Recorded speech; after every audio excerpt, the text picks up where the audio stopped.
La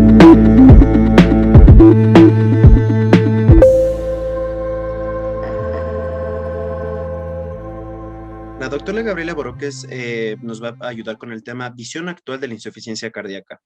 La doctora cuenta con estudios de la Universidad Católica Santiago de Guayaquil, es doctora en medicina y cirugía, es especialista en cardiología clínica por la Universidad Abierta Interamericana de UAI en Argentina. Posee una maestría en hipertensión arterial y mecánica vascular. Igualmente hace parte lo realizó a través de la Universidad Austral de Argentina. Realizó un fellowship de insuficiencia cardíaca de la Universidad Abierta Interamericana en el Hospital Cosme Alderic de Buenos Aires, Argentina. Es médica cardióloga del Servicio de Áreas Clínicas del Hospital Docente de Calderón y es médico del staff de Servicio de Cardiología Clínica modelo de Busarco, Argentina. El tema de hoy es visión actual de la insuficiencia cardíaca. Muchas gracias, doctora Boroques. Bueno, bueno, primero, perdón por los inconvenientes técnicos y como me presentaron, soy la doctora Gabriela Borges, soy médica cardióloga y antes que nada quisiera decirles que es un placer compartir esta tarde con ustedes y agradecerle a los organizadores por haberme invitado a este evento. Esta tarde vamos a hablar sobre la visión actual de la insuficiencia cardíaca y particularmente yo me he querido enfocar en cómo hemos actuado o cómo estamos en la insuficiencia cardíaca en los últimos 20 años. Cabe aclarar que no tengo conflictos de intereses con los temas que vamos a tratar y vamos a empezar diciendo que actualmente la insuficiencia cardíaca se ha convertido en una epidemia emergente que afecta a la población general y que no distingue sexo, no distingue etnia, no distingue razas. Para el año 2030, a diferencia de lo que pensábamos, se dice que los costos directos de los gastos en salud por insuficiencia cardíaca van a superar los 50 billones. Y esto es algo irónico porque con los nuevos tratamientos nosotros deberíamos llegar antes y tener una mejor terapéutica de nuestros pacientes y tal vez evitar que estos costos de salud sean tan altos a nivel mundial. Sabemos que esto se debe en realidad mucho al envejecimiento de nuestra población y a la mayor incidencia en pacientes añosos, como se demuestra en la gráfica. La prevalencia de la insuficiencia cardíaca es del 1 al 2% en adultos. Los mayores de 55 años tienen un 1% de incidencia de insuficiencia cardíaca y aquellos mayores de 70 años presentan un 10%. El 50% de los pacientes que ingresan con diagnóstico de insuficiencia cardíaca o que están en nuestros consultorios van a tener insuficiencia cardíaca con phase reducida y el otro 50% se van a dividir en phase levemente deteriorada, esto es un nuevo concepto que ya lo vamos a revisar, y insuficiencia cardíaca con phase preservada. De aquellos que tienen de este 50%, con phase levemente reducida van a tener el 24% y verdaderamente con phase preservada van a tener el 16%. Y referente al sexo no hay diferencia. El 50% van a ser hombres y el 50% van a ser mujeres. ¿Qué ha pasado en las últimas guías referente a la definición de insuficiencia cardíaca? Las últimas guías del 2016, las guías europeas, definieron a la insuficiencia cardíaca en base a 3 criterios. Uno, los síntomas. Sabemos que la insuficiencia cardíaca es un síndrome clínico. 2, la phase, que es a través del cual nosotros vamos a dividir la insuficiencia cardíaca de acuerdo a los tipos que tenemos. Y como tercer parámetros vamos a ver los péptidos natriuréticos y por supuesto los cambios estructurales. Para el 2016 nosotros, en base a la FEBI, dividíamos la insuficiencia cardíaca en aquellos que tenían menos del 40% como insuficiencia cardíaca con phase reducida. Y cuando presentaban una FEBI mayor del 50%, con signos y síntomas característicos, con aumento de los péptidos natriuréticos y con cambios estructurales por ecocardiografía, nosotros decíamos que este paciente lo agrupábamos en aquellos que tenían insuficiencia cardíaca con phase preservada. Y para el rango entre 40 y el 49%, con todos los signos y características ya dichos, hablábamos de que el paciente tenía insuficiencia cardíaca con phase intermedia. Pero ¿qué pasó hace 5 meses con las guías europeas? Si bien es cierto, los criterios, los 3 criterios no cambiaron, cambió el término. Y es así que para la phase reducida seguimos con aquellos pacientes que presentan un 40% y con phase preservada aquellos que presentan síntomas, aquellos que presentan una FEBI mayor del 50% y aquellos que tienen cambios estructurales y péptidos natriuréticos. Pero cambió el rango para la insuficiencia cardíaca que quedaba en el grupo que se dio entre estos dos rangos. Y decimos que este grupo presenta insuficiencia cardíaca levemente deteriorada. Y estos pacientes van a presentar una FEBI entre el 41 y el 49%. Y son pacientes que tienen síntomas y signos, pero ya la elevación de los péptidos natriuréticos y los cambios estructurales no van a entrar como un criterio para este tipo de pacientes. Y entonces aquí nosotros nos preguntamos, y es algo que está en discusión, ¿son pacientes que tuvieron en algún momento insuficiencia cardíaca con phase reducida y mejoraron y están en este grupo? ¿Son pacientes tal vez que tuvieron insuficiencia cardíaca con phase preservada y deterioraron y ahora están dentro del grupo levemente deteriorada? ¿O si son simplemente pacientes que debutaron en este rango o que están dentro de este grupo de pacientes? Son preguntas que todavía no estamos contestando en estas guías y es algo bueno que con el transcurso de los meses o de los años, hasta que haya una nueva publicación, vamos a seguir investigando. Nosotros, si bien es cierto, durante estos últimos años hablábamos mucho sobre insuficiencia cardíaca reducida, levemente deteriorada, como se debe decir ahora, o preservada, nunca hablábamos de los fenotipos fisiopatológicos. Y es así como en los últimos 10 años nosotros pensamos a la insuficiencia cardíaca de una forma diferente. La pensamos de acuerdo a la FEBI, pero también a los fenotipos que tenemos. Recordemos que podemos tener fenotipos fisiopatológicos en pacientes que tienen insuficiencia cardíaca con phase preservada asociada a hipertensión pulmonar, o insuficiencia cardíaca derecha pura, o insuficiencia cardíaca tanto derecha como izquierda o izquierda sola. Y todo eso nos va a dar un fenotipo para todos los pacientes. Y debemos pensar a nuestro paciente desde un fenotipo miocárdico, el fenotipo concéntrico típico, donde el paciente puede presentar congestión cardiopulmonar, es un paciente que varía de peso, es un paciente que puede tener una presión arterial normal o baja, y característicamente el mayor grupo se va a encontrar dentro de la phase reducida, pero también puede haber pacientes que debutan con este tipo de características que están dentro de la phase preservada. Y también tenemos aquel tipo o aquel fenotipo fisiopatológico periférico. Hay una redistribución de flujos. El paciente en su mayoría no tiene mucha variación de peso, pero va a estar sintomático. Es el fenotipo biológico, que es característico de la phase preservada. Pero también podemos tener fenotipos fisiopatológicos mixtos en todos los tipos de insuficiencia cardíaca de acuerdo a la clasificación que tenemos. ¿Y para qué nos sirve saber los fenotipos fisiopatológicos? Pues indudablemente para mejorar la terapéutica de nuestro paciente. Nosotros hemos tratado en los últimos años, sabemos que el Framingham es el score típico que nosotros usamos para poder simplificar y catalogar a un paciente con signos de insuficiencia cardíaca. Pero también nos hemos valido de ciertos scores para catalogar a estos pacientes al alta. Sabemos que los pacientes que se encuentran congestivos al alta tienen un 50% de presentar una morbimortalidad a los 6 meses. Y el hecho de usar diuréticos al alta representa un factor de riesgo para estos pacientes. Nosotros nos hemos valido de múltiples herramientas como son el walking test, las herramientas del examen clínico, nos hemos valido del NT-proBNP, nos hemos valido de ciertos parámetros o de ciertos signos nuevos que hemos encontrado para catalogar este tipo de pacientes.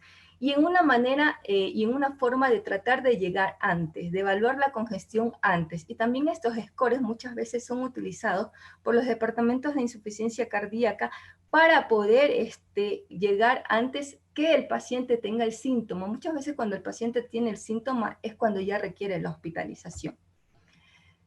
Nosotros también debemos hablar de otro término en los últimos años sobre insuficiencia cardíaca y debemos aprender a diferenciar lo que es la congestión clínica y la congestión hemodinámica.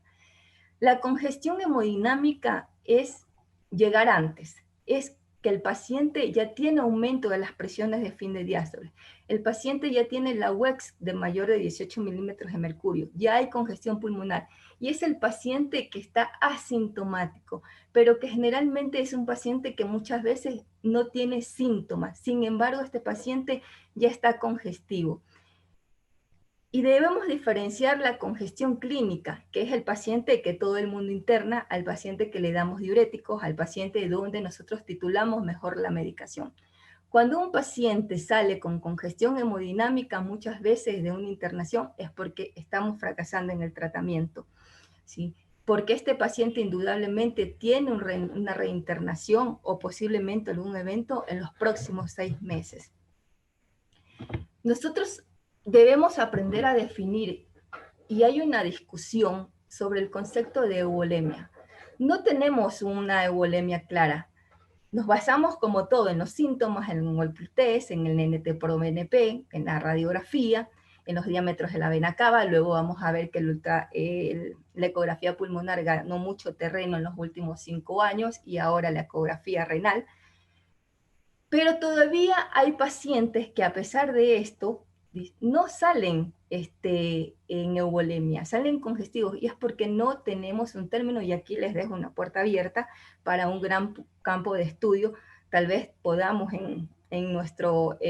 podamos tal vez nosotros consensuar en algún momento sobre qué es la euvolemia en insuficiencia cardíaca, cuando sabemos que muchos pacientes debutan con eventos graves aún teniendo estos criterios de euvolemia. En el año 2014 hubo un artículo en el 2018 hubo un artículo muy interesante de Drassner. Drassner habló sobre un síntoma que hasta ese tiempo era en muchas áreas de insuficiencia cardíaca, se lo utilizaba, pero que todavía no tenía la especificidad suficiente como para determinar que estos pacientes pueden tener una insuficiencia cardíaca avanzada. Y habló sobre la vendopnea y determinó que entre el 70 y 75% de los pacientes que presentan signos de insuficiencia cardíaca van a presentar o van a decir que tienen vendopnea antes de presentar otro tipo de congestión clínica avanzada. En las guías de este año también aparece la vendopnea. Sabemos que el R3 y el ritmo de galope y la ingurgitación yugular están perdiendo terreno, pero están apareciendo otros síntomas y la vendopnea, cuando nosotros les preguntamos a nuestro paciente, ¿a usted le falta el aire cuando se coloca las medias o los zapatos? Y este síntoma dura más de 30 segundos, el paciente tiene vendopnea. Y la vendopnea se ha asociado mucho al aumento de las presiones de fin de diástole, al aumento de las presiones en la aurícula derecha, al aumento de la presión capilar y a una disminución o un menor índice cardíaco. Otro de los nuevos de los nuevos signos que podemos evaluar en nuestros pacientes es la maniobra de Valsalva. La maniobra de Valsalva, este es un grupo con el que yo me formé, fue estudiada en insuficiencia cardíaca ya hace unos 5 años. Y en este estudio se demostró que tiene mucha correlación con el NT-proBNP y con el score de Framingham, como lo vemos en el cuadro. La sensibilidad es alta con respecto a la valoración de NT-proBNP y de el score de Framingham solo. Este es un estudio que nosotros participamos con él en un concurso en Argentina, en la SAC, Y nosotros quisimos correlacionar tanto la bendomnea, la presión proporcional de pulso, que es otro método que nosotros utilizamos para evaluar pacientes en insuficiencia cardíaca. Hicimos la correlación con el eco y aunque no hubo concordancia, nos pudimos dar cuenta de que existen diferentes fenotipos de pacientes al alta que pueden beneficiarse del uso de este tipo de esa sistematización de exámenes antes de dar el alta para catalogarlos como riesgo. Generalmente nosotros y aquellos que tienen la suerte de poder utilizar el BNT-proBNP para catalogar a los pacientes con insuficiencia cardíaca, usamos este parámetro. Es más, se usaba hace 10 años para diferenciar lo que es la disnea causada por otros síntomas de la disnea por una IC. Pero en las guías de este año va ganando terreno. Y ellos lo toman como, lo ponen de hecho como una recomendación 1B. Y sabemos que una vez que tenemos un pretest alto para insuficiencia cardíaca, podemos utilizar NT-proBNP y formar parte del screening de nuestro paciente. Y posterior a eso, bueno, podemos utilizar otras maniobras, otras herramientas no invasivas, como las ecocardiográficas, para determinar si nuestro paciente en realidad presenta insuficiencia cardíaca. Pero no solo el NT-proBNP va ganando terreno. ¿Por qué? Porque tenemos otros marcadores. Sabemos que el NT-proBNP asociado a ingurgitación yugular, ortopnea y bendomnea, más técnicas ecocardiográficas o parámetros ecográficos de congestión venosa, nos hablan de congestión intravascular por aumento de las presiones hidrostáticas. Pero también aparece otro nuevo biomarcador, que es el CA125, que se da por el estrés de las células mesoteliales, ¿sí? Debido al aumento de las presiones hidrostáticas, y que asociado a edema periférico, crepitantes, derrames pleurales, ascitis y un buen eco pulmonar nos va a hablar de congestión pulmonar. Muchas técnicas pueden ayudarnos al diagnóstico de insuficiencia cardíaca y que pueden valorar la hemodinamia de nuestra paciente. El Doppler renal, tanto arterial como venoso, lo que ahora actualmente se llama técnica Vexus, ha venido ganando territorio en los últimos 5 años. Y es así como varios estudios han demostrado que el flujo discontinuo en estos pacientes que tienen insuficiencia cardíaca pueden mostrar una hemodinamia de congestión antes de que presente síntomas. Claro está que es un poco discutido si el paciente presenta insuficiencia renal avanzada. La ecografía pulmonar, publicada en los primeros estudios por los franceses, ha dado buena correlación referente a las líneas B de Kerles, y lo que ya hablábamos antes sobre la vena cava inferior, tiene una buena correlación con el aumento de las presiones de la aurícula derecha. Y todo esto que hemos hablado nosotros lo vamos a simplificar en estos cuadros. ¿Para qué? Para saber qué tipo de terapéutica, porque es el objetivo de nosotros como médicos expertos en insuficiencia cardíaca. Cuando hablamos de CA115, hablamos de edema pleural, hablamos de reflujo hepatoyugular, de congestión venosa, de una vena cava dilatada, de edema pulmonar, y de un CA125 alto, podemos decir que este paciente puede responder a diuréticos. Y cuando hablamos de un paciente que tiene un NT-proBNP alto asociado a diuréticos, que presenta ortopnea, que presenta congestión pulmonar, que tiene R3, podemos utilizar en primera instancia vasodilatadores asociados a diuréticos. Entonces, es muy importante que nosotros, con todas las herramientas que hemos venido estudiando los últimos 10 años, podamos aprender a tener una terapéutica adecuada de acuerdo al perfil hemodinámico, de acuerdo al tipo de congestión de nuestro paciente, y que no solo hablemos del tipo de paciente de acuerdo a la FACE. En los últimos 20 años han sido, creo que alrededor de 25 estudios que han estudiado diversos medicamentos en insuficiencia cardíaca, y particularmente desde el 2015 aparecieron 2 nuevas moléculas, los ARNIs y los inhibidores de los SGLT2. Y es particularmente estos 2 medicamentos que han revolucionado los tratamientos de insuficiencia cardíaca. Claro que aún hay mucho que estudiar respecto al comportamiento de estos fármacos, pero por ahora representan una esperanza para nuestros pacientes. En las guías de este año cambió el paradigma respecto al tratamiento de la insuficiencia cardíaca. En el 2016 nosotros teníamos un tratamiento piramidal, ¿sí? Nosotros podíamos, o las guías se recomendaban, iniciar con un IECA o un ARA2 y asociarlo a un beta bloqueante, y si había congestión, pues empezar con un diurético. ¿Qué pasó este año? Este año las guías europeas recomiendan un tratamiento horizontal. Se puede iniciar con un IECA, con un ARNI, se puede asociar un beta bloqueante, un inhibidor de los minerales corticoides y un inhibidor de los SGLT2, sea EMPA o DAPA glifosina. Estas guías en realidad no nos dicen cómo empezar, cuándo empezar, con qué dosis empezar, ni determinan el tiempo para empezar. Lo que si bien es cierto, tal vez muchos de nosotros que podemos utilizar ARNIs en nuestra diaria vida con nuestros pacientes como tratamiento farmacológico, preferimos, por la evidencia mostrada, iniciar con ARNIs. Particularmente en el campo de la salud pública es un poco muy difícil y la mayoría de los pacientes graves están ahí. Pero si yo tuviera la opción, yo iniciaría con un ARNI, en realidad como primera línea, ¿sí? Y dejaría los IECAS para los pacientes que en realidad no toleran la medicación.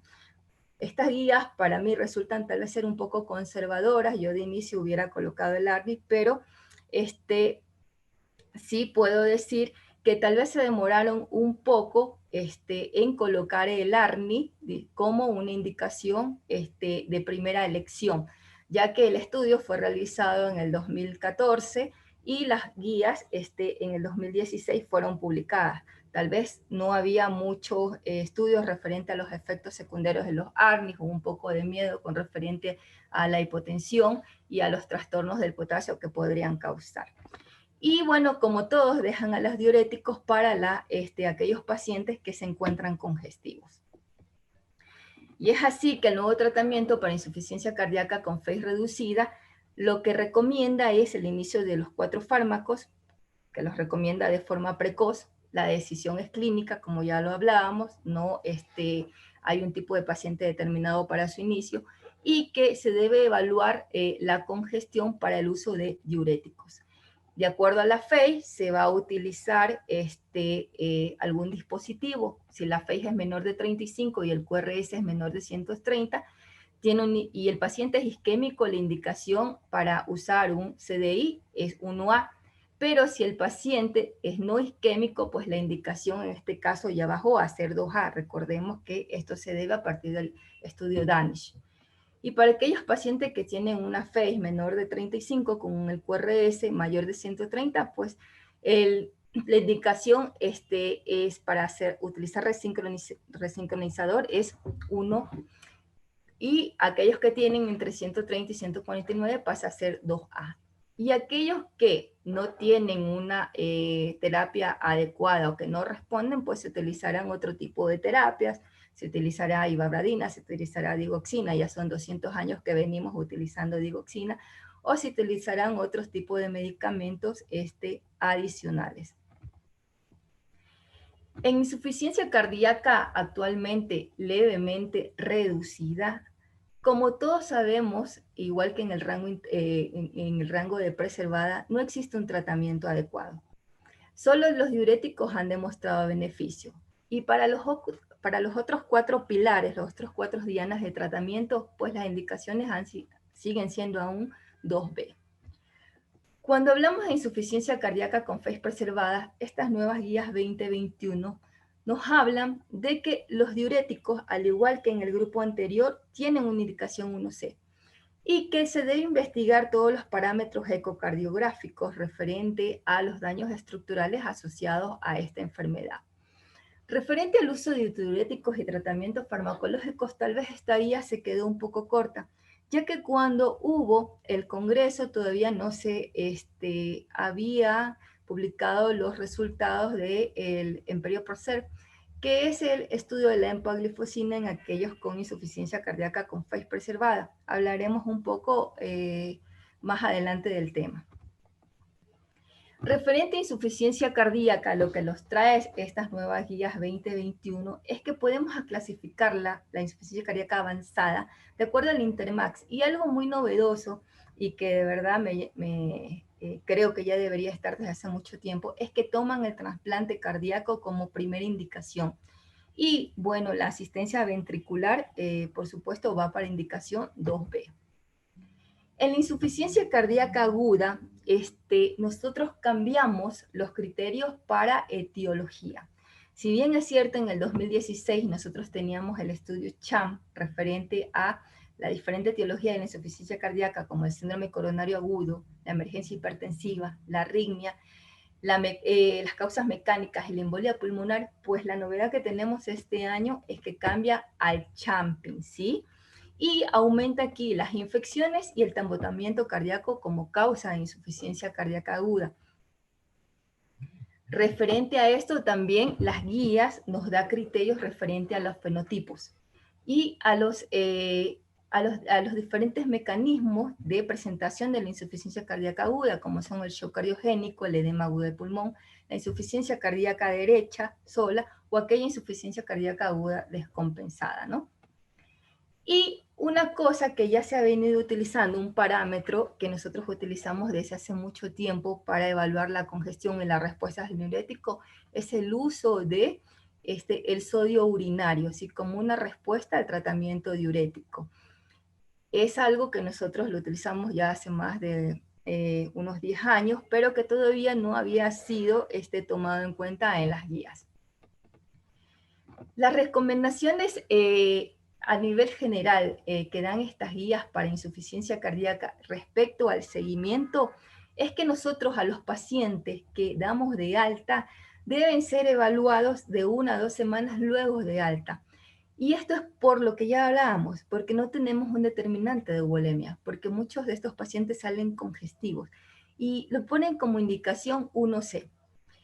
Particularmente en las clínicas de insuficiencia cardíaca, lo que generalmente se hace es que estos pacientes, si son de acuerdo a las características que tienen, si aún están algo congestivos, ¿sí?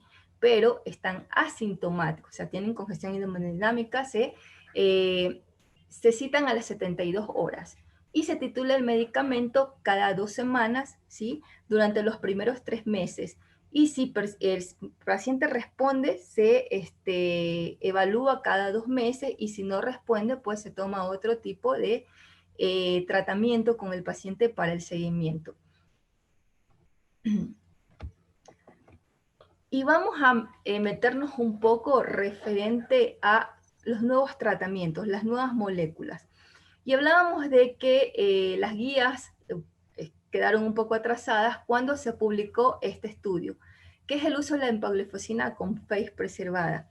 Este estudio se publicó en octubre de este año. Fue un estudio en fase 3, un estudio randomizado, doble ciego, como nos gusta a los cardiólogos, donde se evaluó pacientes que tuvieran una FACE encima de los 40, del 40%. Y se evaluó a pacientes independientemente de que tuvieran diabetes o no. Se evaluó pacientes mayores de 18 años en clase funcional 2-4 con un filtrado glomerular mayor a 20 y con un NT-proBNP mayor a 300 o mayor de 900 si tuvieran fibrilación auricular. ¿Y qué se hizo? Pues dentro del grupo que presentaban una FACE mayor al 40% se dividió aquellos que tenían FEBI mayor del 50 y aquellos que estaban entre el 41 y el 49%. Y se les dio empaglifosina 10 miligramos una vez al día y se los comparó con placebo. El objetivo primario fue el primer tiempo de evento hasta la internación y las reinternaciones. Y los eventos secundarios y los endpoints secundarios estuvieron dadas por la primera internación o las internaciones recurrentes por insuficiencia cardíaca y los cambios en el filtrado glomerular, y también se evaluó lo que es la calidad de vida a través de los, de los test de calidad de vida. Las características fueron las características basales fueron muy equitativas. La mayoría tenían una edad promedio de 70 años, en los que fue preservada había mayor del 50%, había más mujeres, ¿sí? Había más pacientes diabéticos, eran más isquémicos, la clase funcional era 2, y tenían, si bien es cierto, tenían más FA, los valores del ProBNP estaban en 946. Y la mayoría tenía tratamiento médico óptimo referente a ARNIs, betabloqueantes, inhibidores de receptores de espronolactona y diuréticos. Eran pacientes congestivos. Se hizo un seguimiento a 26 meses y el 99.4% logró terminar el estudio. Y los resultados en el grupo con FACE mayor al 50% fueron significativos referente al endpoint primario, y estuvo dada más bien por el tiempo de transcurrencia hasta la primera internación. También vamos a ver, y esto es algo que llamó mucho la atención, que en aquellos pacientes que presentaron una FACE mayor del 60%, los parámetros no fueron tan óptimos, no tuvieron buenos resultados, ¿sí? Y tal vez podríamos decir inclusive que estos pacientes podrían no haber tenido insuficiencia cardíaca con FACE preservada en algún momento, ¿no? Y también esto se observó en el número de hospitalizaciones por insuficiencia cardíaca. Es decir, que nos queda un rango que sobre los 60% hay una mejoría clínica con el medicamento. En aquellos pacientes que tuvieron entre un 41 y 41%, la significancia para tanto el endpoint primario, ¿sí? Referente a lo que es las internaciones y la muerte cardiovascular, fue positivo con una P muy significativa de 0,002. Y también fue dado por las primeras internaciones por insuficiencia cardíaca. El criterio en realidad fue un resultado positivo, con una P muy significativa de 0.001. Referente al endpoint, sabemos que el endpoint primario, el riesgo relativo es el 21%, con un Hazard ratio de 0.79. Ya en el día 18, como lo vemos aquí, las curvas empezaron a separarse, y que básicamente nosotros necesitaríamos un NNT de 31 para poder tener un beneficio. Así que el uso hasta ahora de la empagliflozina en este tipo de pacientes tiene un buen pronóstico de acuerdo a este estudio. Y viene dado, como ya lo habíamos hablado, por las primeras hospitalizaciones por insuficiencia cardíaca. El endpoint secundario estuvo dado también a favor de la empagliflozina. Las hospitalizaciones fueron 407 versus placebos que fueron 547, con un hazard ratio de 0.73, los que nos da un 27% a favor de la empagliflozina. Y no hubo diferencias en el filtrado glomerular, aunque en un tiempo se encontraron las curvas, luego se separaron a favor de la empagliflozina. Referente a la muerte cardiovascular, sí, no hubo diferencias, sí, eso es algo que todavía ningún estudio ha demostrado beneficio, pero sí hubo una mejoría en el test de calidad de vida en ambos grupos para este tipo de pacientes a favor de la empagliflozina. Referente a la clase funcional, hubo una mejoría de la clase funcional en aquellos pacientes con una FACE mayor del 50%, y como conclusiones finales podemos decir que el endpoint primario en la empagliflozina con FACE preservada disminuyó el riesgo un 17%, disminuyó las hospitalizaciones en un 22%, mejoró la calidad de vida y no hubo trastornos referente al filtrado glomerular en estos pacientes con una P muy significativa, menor al 0.001%. Como conclusión, es el primer ensayo que demuestra el beneficio de un fármaco en la insuficiencia cardíaca con FACE preservada al reducir el punto final combinado de muerte y hospitalización a expensas de la reducción de la hospitalización, independientemente de si haya diabetes, y que el efecto se ve atenuado con pacientes mayor del 60% de la FERI. Otro estudio que me llamó mucho la atención es el Life Trial, es el uso del salcovitrol valsartán en insuficiencia cardíaca avanzada, ya que sabemos que hasta ahora ningún medicamento había sido probado en este tipo de pacientes. Y el objetivo de esto fue ver la eficacia de esta molécula en insuficiencia cardíaca avanzada en clase funcional 4.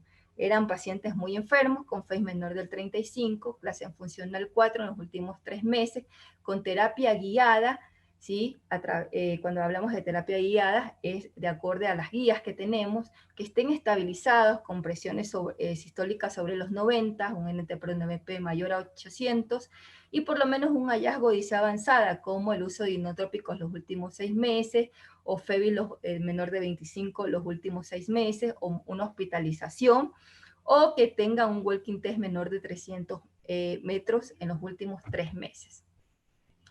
¿Y qué evaluó? Se evaluó el NT-proBNP en un seguimiento a los 24 meses como un endpoint primario.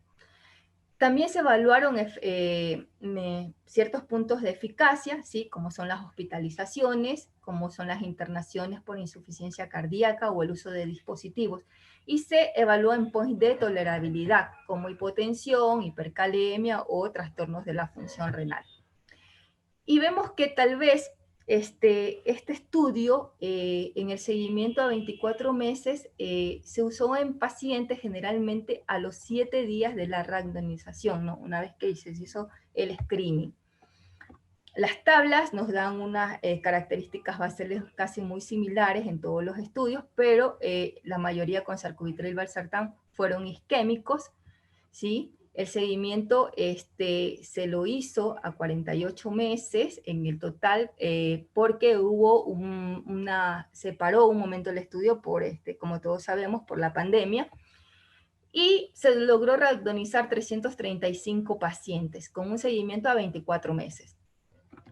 Hubo algo inesperado, y es que el NT-proBNP no disminuyó lo suficiente, las curvas no se separaron como se esperaba, y es tal vez porque tal vez en la fisiopatología o fenotipo fisiopatológico de insuficiencia cardíaca avanzado no está muy bien estudiado, tal vez este paciente no responde, tal vez este paciente es un fenotipo diferente, pero en todo caso no logró el objetivo. Tampoco Doc, logró el perdón, objetivo. le quedan 5 minutos, Doc, perdón la molestia. Perdón, tampoco Gracias. logró el objetivo referente a las muertes cardiovasculares, a las hospitalizaciones, y podemos decir de que no se observó ningún beneficio de este medicamento. Bueno, y el EMPULSE, vamos a hablarlo rápidamente, es el uso de la empaglifosina en pacientes con insuficiencia cardíaca avanzada. ¿Sí? Se randomizaron pacientes con insuficiencia cardíaca de nuevo a los 24 horas o 5 días del ingreso. Es un muy lindo estudio para que lo lean respecto a cómo se randomizó y se hizo el estudio. Y el beneficio clínico, que fue el endpoint primario referente a hospitalizaciones, tuvo un porcentaje del 36% a beneficio de la empaglifosina. Hubo una mejoría en la calidad de vida, no hubo cambios en el filtrado glomerular, y como conclusiones podemos decir que demostró un beneficio clínico en pacientes con insuficiencia cardíaca aguda compensada, muy parecido a lo que hizo el Pioneer, ¿sí? Entonces podemos decir que tal vez estas dos moléculas puedan tener un beneficio antes de dar el alta, pueden ser usadas en estos pacientes antes de las hospitalizaciones.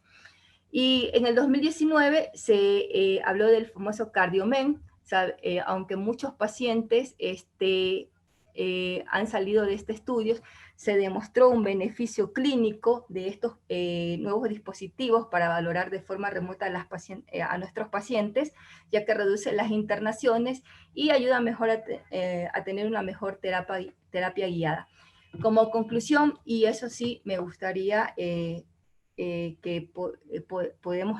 gustaría haber llegado a ustedes, es que debemos usar todas estas nuevas herramientas para identificar los fenotipos, identificar el tipo de congestión. Debemos también aprender a utilizar los biomarcadores para mejorar la terapéutica. Tenemos un desafío ahora, y es empezar a usar la terapia farmacológica adecuada en la FACE reducida, con todas las nuevas moléculas que tenemos.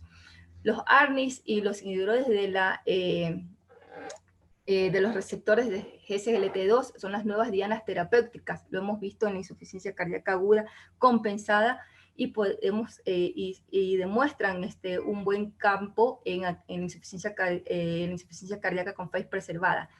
Actualmente existe evidencia para el tratamiento en insuficiencia cardíaca preservada. La empaglifosina ha demostrado ser eficaz en la insuficiencia cardíaca independientemente de la FACE y independientemente de que sea diabético o no. Y sabemos que en un futuro cercano la inteligencia artificial puede ser una herramienta útil cuando se combina con la evaluación de aquellos que son expertos en insuficiencia cardíaca. Y le doy un tic. Si queremos saber más sobre el uso de las nuevas moléculas, está el Empero Pulse, que habla sobre el uso de la empaglifosina en todos los tipos de insuficiencia cardíaca. Bueno, espero haber cumplido con el objetivo, y si alguien tiene alguna pregunta, pues estamos acá para poder responder juntos. ¿Sí? Muchas gracias. Gracias, doctora Borges, por su presentación. Con respecto a su charla bastante interesante, tenemos dos preguntas que tal vez nos pueda ayudar. Doctora, entre el cambio del tratamiento piramidal en insuficiencia cardíaca y el nuevo recomendado que nos comenta que es el tratamiento horizontal, ¿cuáles beneficios hasta ahora ha podido observar en sus pacientes y cuáles considera que fueron los criterios necesarios o que tal vez se consideraron para realizar este cambio? Sí, mira, yo prefiero, y si puedo, y si el paciente tiene, recordemos que es un medicamento costoso, empezar con ARNI. Si el paciente no tiene hipotensión, si el paciente tiene una buena función renal, si el paciente no tiene trastornos del potasio y está en un estadio C, yo prefiero empezar con un ARNI. Esos son los parámetros que yo tomo en cuenta. Y dejo al IECA, como lo hablé antes, solo para aquel paciente que no va a tolerar el ARNI. ¿Cómo empiezo? Empiezo con dosis bajas. Empiezo con dosis también de acuerdo. Si es un paciente de nuevo, voy a empezar con dosis bajas. Pero si es, recordemos que el ARNI ahora se puede utilizar independientemente de que se viene usando IECA o no. Y si es un paciente que ya viene utilizando dosis altas, pues puedo empezar hasta con 50-50 cada 12 horas. Perfecto, Doc, muchas gracias. Y otra pregunta que también tenemos es, doctora, nos comentó que en el primer nivel de atención sigue siendo complicado a imposible establecer un nuevo tratamiento según las guías 2021. Sin embargo, ¿qué medidas recomienda continuar y mantener con respecto a las anteriores guías? Mira, con respecto a las anteriores guías, eso era algo que nosotros discutíamos con unos colegas. Nosotros también nos manejamos en un área de salud pública. Y si el paciente no tiene cómo comprar un ARNI, nosotros nos manejamos con IECA. Iniciar IECA, beta bloqueantes, y agregar un inhibidor de los receptores de mineralocorticoides. Sí. Si me pregunta si el paciente está congestivo, sí le agrego un diurético. Si me pregunta si el paciente empieza a tener algún trastorno metabólico, empieza a tener trastornos de la función renal, una hipocalemia, pues, de acuerdo a lo que tiene el paciente, ¿qué voy a dejar a lo último para asociar? Pues yo dejaré un inhibidor de los receptores del melanocorticoides, dejaré la espironolactona para el último momento. Perfecto. Muchas gracias, Doc, por su presentación bastante clara, las nuevas actualizaciones y a considerar a leer y repasar las nuevas guías, a ver cuáles podemos aplicar en nuestra práctica clínica. Muchas gracias. Vamos a continuar con la siguiente charla, ¿sí? Gracias.